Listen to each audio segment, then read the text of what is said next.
Microsoft విండోస్లో ఉన్నపళంగా సాంకేతిక సమస్య తలెత్తడంతో ప్రపంచవ్యాప్తంగా కంప్యూటర్లలో blue screen of death error కనిపిస్తోంది. ఈ ఎర్రర్ కారణంగా ప్రపంచవ్యాప్తంగా వివిధ సర్వీసులపై ప్రభావం పడింది. ఇటీవల చేపట్టిన క్రౌడ్ స్ట్రైక్ అప్డేట్ మూలంగానే ఈ సమస్య తలెత్తినట్లు మైక్రోసాఫ్ట్ తెలిపింది. క్రౌడ్ స్ట్రైక్ అనేది ఓ సైబర్ సెక్యూరిటీ సంస్థ. విండోస్తో పాటు వివిధ సంస్థలకు అడ్వాన్స్డ్ సెక్యూరిటీని అందిస్తుంటుంది. తాజాగా విండోస్ సిస్టమ్స్లో నెలకొన్న బ్లూ స్క్రీన్ ఎర్రర్కు ఆ సర్వీస్ అప్డేటే కారణమని క్రౌడ్ స్ట్రైక్ తెలిపింది. ఈ సమస్యను పరిష్కరించేందుకు తమ ఇంజనీర్లు పనిచేస్తున్నారని చెప్పింది.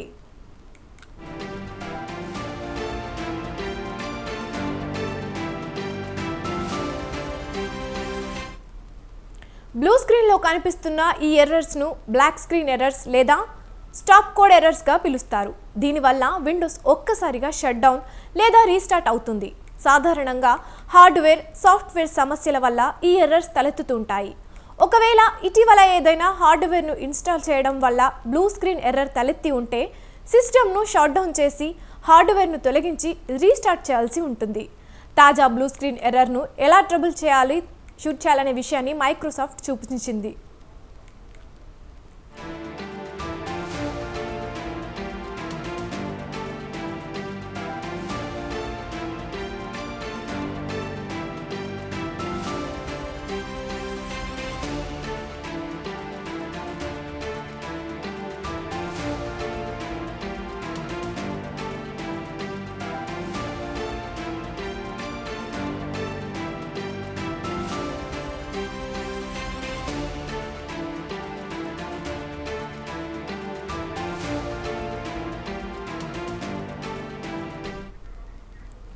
మైక్రోసాఫ్ట్ విండోస్ క్రాష్ కావడం విమాన సర్వీసులపై తీవ్ర ప్రభావం చూపింది.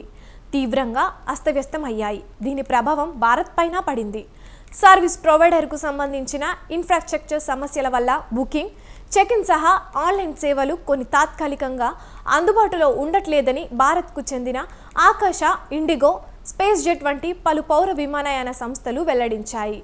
విమానాశ్రయాల్లో మాన్యువల్ చెక్-ఇన్, బోర్డింగ్ సేవలు మాత్రమే అందుబాటులో ఉన్నాయని పేర్కొన్నాయి.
దేశ రాజధాని ఢిల్లీలోని ఇందిరాగాంధీ అంతర్జాతీయ విమానాశ్రయం, హైదరాబాద్, శంషాబాద్ ఎయిర్పోర్ట్ల కార్యకలాపాలు ప్రభావితమయ్యాయి. గ్లోబల్ ఐటీ అవుటేజ్ వల్ల విమానయాన సంస్థల సేవలు ప్రభావితమయ్యాయి. ఫ్లైట్ సర్వీసుల్లో అంతరాయం ఏర్పడింది. శంషాబాద్ ఎయిర్పోర్ట్లో 35 విమానాలు రద్దయ్యాయి. ఇక ఇదే అంశంపై మనతో చర్చించడానికి నల్లముత్తు శ్రీధర్ గారు జూమ్ లైన్ల ద్వారా మనకి అందుబాటులో ఉన్నారు. చెప్పండి శ్రీధర్ గారు, మైక్రోసాఫ్ట్లో ఈ సాంకేతిక సమస్య తలెత్తడానికి గల కారణాలు ఏంటి? ముఖ్యంగా మైక్రోసాఫ్ట్ విండోస్లో అది విండోస్ సర్వర్ ఎడిషన్ అనేది, అంటే నార్మల్ డెస్క్టాప్ ప్రొఫెషనల్లో లేదా హోమ్ ఎడిషన్స్ కాకుండా సర్వర్ ఎడిషన్ ఏదైతే ఉంటుందో అదేంటంటే ప్రపంచవ్యాప్తంగా అన్ని కార్పొరేట్ సంస్థలు కానీ, విమానయాన సంస్థలు, బ్యాంకింగ్, ఇన్సూరెన్స్, హాస్పిటల్స్, ఎడ్యుకేషన్, ఇలాగ ప్రతి రంగంలో కూడా ఈ సర్వర్ ఎడిషన్ యూజ్ చేస్తూ ఉంటారు. దీంట్లో సర్వర్లో సహజంగా ఏంటంటే నెంబర్ ఆఫ్ ఫ్లైట్స్ కనెక్ట్ అయి ఉంటారు. అంటే ఒక సర్వర్ సిస్టమ్కి నెంబర్ ఆఫ్ అక్కడ ఉండే ఒక 20-30 క్లయింట్స్ అనేది డిఫరెంట్ డిఫరెంట్ సిస్టమ్స్ అనేది ఎండ్ పాయింట్స్తో కనెక్ట్ అయి ఉంటాయి. సో ఎండ్ పాయింట్ ప్రొటెక్షన్ అనేది ఇవ్వటం కోసం మనకు ఈ పర్టికులర్ క్లౌడ్ స్ట్రైక్ అని చెప్పేసి ఒక సంస్థ సెక్యూరిటీ సేవలు ఇస్తూ ఉంటుంది ఎవరికి, మైక్రోసాఫ్ట్కి. సో క్లౌడ్ స్ట్రైక్ అనేది ఫాల్కన్ సెన్సార్ అని చెప్పేసి అని ఒక వర్చువల్ సెన్సార్ ని వాడటం ద్వారా, ఫాల్కన్ సెన్సార్ అనే ఒక సర్వీస్ ద్వారా క్లయింట్లకు సంబంధించేసి ఏదైనా ఆ క్లయింట్లోకి థ్రెట్ అనే ఏదన్నా సమస్య కానీ, మాల్వేర్ కానీ, లేకపోతే ఏదైనా ఇష్యూస్ కానీ, ఏదన్నా అటాక్ అనేది జరుగుతుందా లేదా అని ఐడెంటిఫై చేసి ఆ థ్రెట్ అటాక్ మొత్తాన్ని, దానికి థ్రెట్ ఒకవేళ థ్రెట్ అనేది కొంచెం ఉంటే దానికి ఎలాంటి రెస్పాన్స్ అనేది ఇవ్వాల్సి ఉంటుంది, పోర్ట్స్ క్లోజ్ చేయడం ఇలాంటిదంతా కూడా ఈ పర్టికులర్ ఫాల్కన్ సెన్సార్ చేస్తుంటుంది. ఇప్పుడు దురదృష్టవశాత్తు తాజాగా జరిగింది ఏంటంటే, ఈ క్లౌడ్ స్ట్రైక్ అనే సంస్థ ఏదైతే ఫాల్కన్ సెన్సార్ అనేది నిర్వహిస్తూ ఉందో దాని లేటెస్ట్ అప్డేట్ అనేది కంపాటబిలిటీ ఇష్యూస్ వలన మనకి బ్లూ స్క్రీన్ ఆఫ్ డెత్ అనేది రావడం జరిగింది. సో సహజంగా బ్లూ స్క్రీన్ ఆఫ్ డెత్ వచ్చినప్పుడు మీరు ఇంతకుముందు చెప్పినట్లుగా రకరకాల కారణాలు, ఏదైనా హార్డ్వేర్ ర్యామ్ ఏదైనా మార్చారనుకోండి, కొత్త ర్యామ్ మాడ్యూల్లో ఏదైనా ఇష్యూస్ ఉన్నా కూడా విఎస్ఓడి వస్తుంది. లేకపోతే హార్డ్ డిస్క్ మార్చినప్పుడు బ్యాడ్ క్లస్టర్స్ ఉన్నా కానీ, సో అలాంటప్పుడు కూడా వస్తూ ఉంటుంది. సో మన హార్డ్వేర్లో కంపాటబిలిటీ ఇష్యూస్, హార్డ్వేర్లో ఫెయిల్యూర్స్తో పాటు కొన్ని సందర్భాల్లో వచ్చేటప్పటికి software compatibility, device drivers compatibility వల్ల ఈ సమస్య వస్తుంది. ఈ రోజు యాక్చువల్లీ ఫాల్కన్ సెన్సార్ అనేది ఒక డివైస్ డ్రైవర్గా మనం కన్సిడర్ చేయాల్సి ఉంటుంది.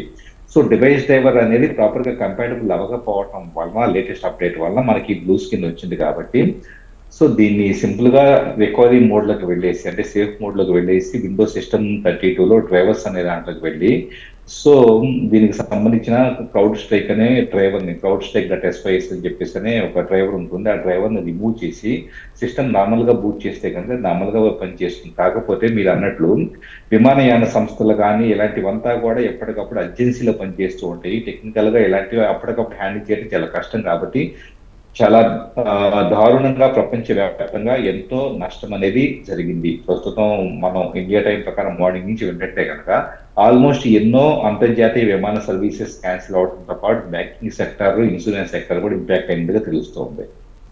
శ్రీధర్ గారు, ఈ సమస్య ఎక్కువగా ఏవియేషన్ సర్వీస్ పైనే పడడానికి గల కారణం ఏంటి? అంటే యాక్చువల్లీ ఏవియేషన్ సర్వీసెస్ లో ఏమవుతుందంటే, ఎయిర్ ట్రాఫిక్ కంట్రోల్ అనేది ఏటీసీ అని చెప్పేసి ఏదైతే ఉంటుందో, ఒక విమానము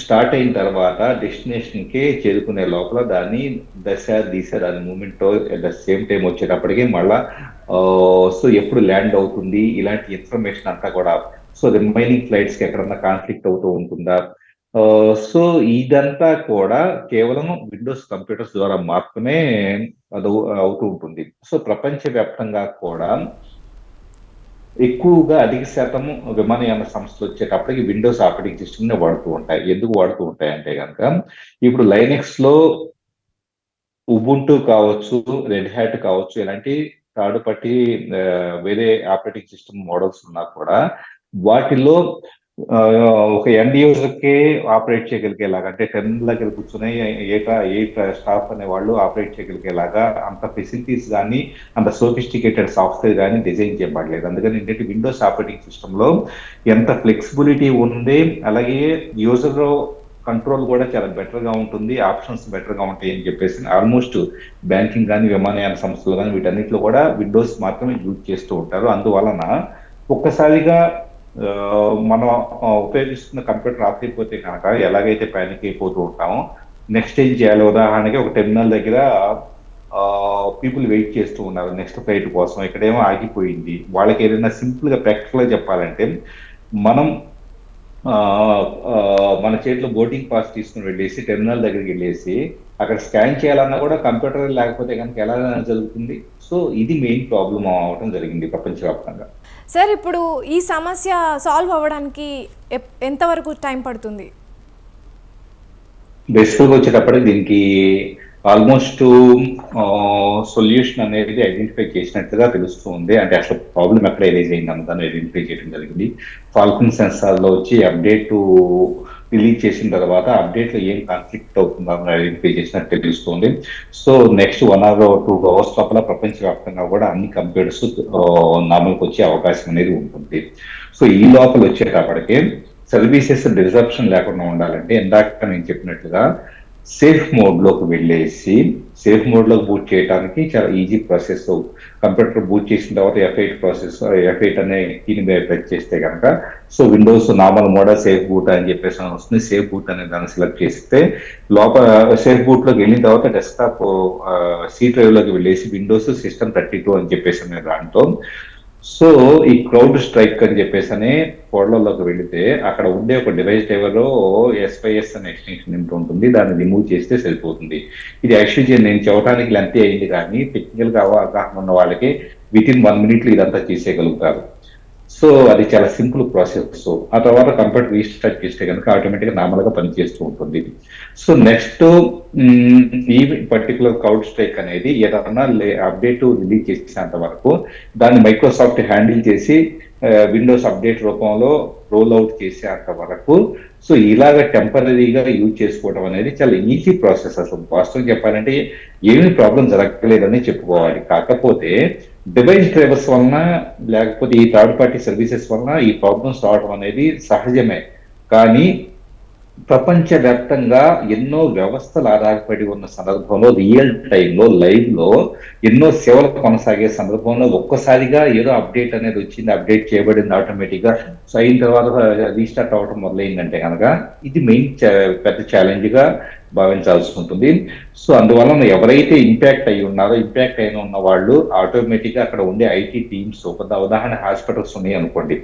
సో హాస్పిటల్స్ లో అక్కడ ఉండే IT టీము, అలాగే విమానయాన సంస్థల్లో IT టీము, వీటన్నిటినీ కూడా సర్వర్ కంప్యూటర్స్ అన్నిటినీ ఇప్పుడు నేను చెప్పిన ప్రొసీజర్ లో రీబూట్ చేసి ఉంటారు. ఆల్రెడీ సర్వీసెస్ అనేది మాన్యువల్ గా రీస్టార్ట్ చేసుకోవచ్చు.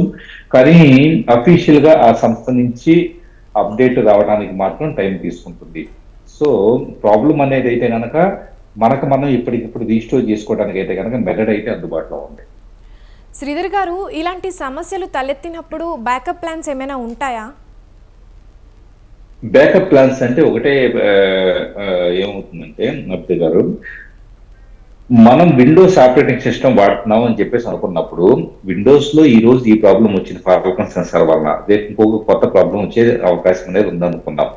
సో ఏ ప్రాబ్లం వచ్చి ఉన్నా కూడా సడన్ గా కంప్యూటర్ లాగిపోతే ఆల్టర్నేటివ్ ఒకసారిగా మళ్ళీ అప్ చేయడానికి సంబంధించి ఏదైనా కానీ రెడ్ హ్యాట్ లైనక్స్ కావచ్చు లేదా ఉబుంటు కావచ్చు, ఇలాంటి ఆల్టర్నేటివ్ ఆపరేటింగ్ సిస్టమ్స్ అందుబాటులో పెట్టుకొని సో వెంటనే కంప్యూటర్ రీస్టార్ట్ చేసిన వెంటనే బూట్ మెనూలో వేరే OS వచ్చేలాగా పెట్టుకొని దాంట్లో కనెక్ట్ అయిపోయేసి దాని ద్వారా మళ్ళీ ఫ్రెష్ గా అన్ని క్లయింట్స్ కనెక్ట్ అయిపోయేసి సర్వీసెస్ డిస్రప్ట్ అవ్వకుండా సర్వీసెస్ కొనసాగేలాగా ఏర్పాటు చేసుకోవడం చాలా అవసరం. ఎప్పుడూ కూడా కేవలం ఒక IT ఇన్ఫ్రాస్ట్రక్చర్ పెట్టుకొని ఏదో విండోస్ లేకపోతే దాంట్లో ఉండే కంపాటబుల్ సాఫ్ట్వేర్స్ ఇలా పెట్టేసేసుకొని అన్ని సర్వీసెస్ పూర్తి అయిపోతున్నాయి అని చెప్పేసి అంతా బాగానే జరుగుతుందని చెప్పేసి అని సేఫ్ గా ఫీల్ అవ్వడం కాకుండా మీరు అన్నట్లు బ్యాకప్ ప్లాన్ అనేది పెట్టుకోవడం, ఎప్పటికప్పుడు కూడా బ్యాకప్ ప్లాన్ పెట్టుకొని ఎక్కడా కూడా సేవా లోపం జరగకుండా చూసుకోవాల్సిన అవసరం ఉంది. ఎందుకంటే మనం ఏ రంగమైనా తీసుకోండి, ఒక ఉదాహరణ హాస్పిటల్స్ తీసుకోండి, ఏదైనా ఈ మధ్య కాలంలో కొన్ని సర్జరీస్ కంప్యూటర్ ఆపరేటెడ్ గా రోబోటిక్ సర్జరీస్ కూడా జరుగుతూ ఉన్నాయి. సో అలాంటి వాటిలో ఏదైనా సంథింగ్ సడన్ గా ఇది ఆగిపోతే కనుక ప్రాబ్లం అవుతూ ఉంటుంది కదా. సో ప్రతి రంగంలో కాంప్లెక్సిటీ ఏదైతే సంక్లిష్టత అనేది ముడిపడి ఉంది కాబట్టి టెక్నాలజీ వాడుకునేటప్పుడు ప్రత్యామ్నాయ పద్ధతులు కూడా అందుబాటులో పెట్టుకోవడం చాలా అవసరం. శ్రీధర్ గారు, ఇందాక మీరు అన్నట్టుగా ఈ ఇష్యూ వల్ల చాలా నష్టం జరిగి ఉంటుంది. సో దానికి కంపెనీ ఏమైనా బాధ్యత వహిస్తుందా? సహజంగా IT కంపెనీస్ ఎప్పుడు కూడా నష్టానికి బాధ్యత వహించవు. ఎందుకు వహించవు అంటే కనుక IT సర్వీసెస్ ఏం వాడుకున్నా కానీ, మైక్రోసాఫ్ట్ విండోస్ వాడుకున్నా, గూగుల్ సర్వీసెస్ వాడుకున్నా, లేదా ఫేస్బుక్ లాంటి వాటి సర్వీసెస్ వాడుకున్నా, ఎలాంటి సర్వీసెస్ వాడుకున్నా కానీ వాటిలో ఎండ్ యూజర్ లైసెన్స్ అగ్రిమెంట్ అనే దాంట్లో చాలా స్పష్టంగా పేర్కొనబడి ఉంటుంది. EULA అంటారు, ఎండ్ యూజర్ లైసెన్స్ అగ్రిమెంట్ అనే దాంట్లో వచ్చేటప్పటికి. సో వీలైనంత వరకు మెరుగైన సేవలు అందించడానికి మేము ప్రయత్నిస్తూ ఉంటాము. అలాగే మీ డేటా అనేది కొన్ని సందర్భాల్లో డయాగ్నోస్టిక్ ప్రాసెస్ కోసం మేము ప్రాసెస్ చేస్తూ ఉంటాము అని చెప్పేసి ఇలా కొన్ని రూల్స్ అండ్ రెగ్యులేషన్స్ క్లాజెస్ పెట్టుకుంటారు. అక్కడ మీకు మా ఆపరేటింగ్ సిస్టమ్ వలన లేదా మా సాఫ్ట్వేర్ వల్ల మీకు ఏదైనా నష్టం జరిగితే మేమే బాధ్యత వహించం, ఇది మాకు సంబంధించిన విషయం కాదు. మేము ఎప్పటికప్పుడు మీ శ్రేయస్సు కోసం అప్డేట్స్ ఇవ్వడానికి మేము కట్టుబడి ఉంటాం, కానీ మీకు ఏదైనా నష్టం జరిగితే మేమేమి బాధ్యత వహించం అనేది ప్రత్యేకంగా మెన్షన్ చేయబడి ఉంటుంది.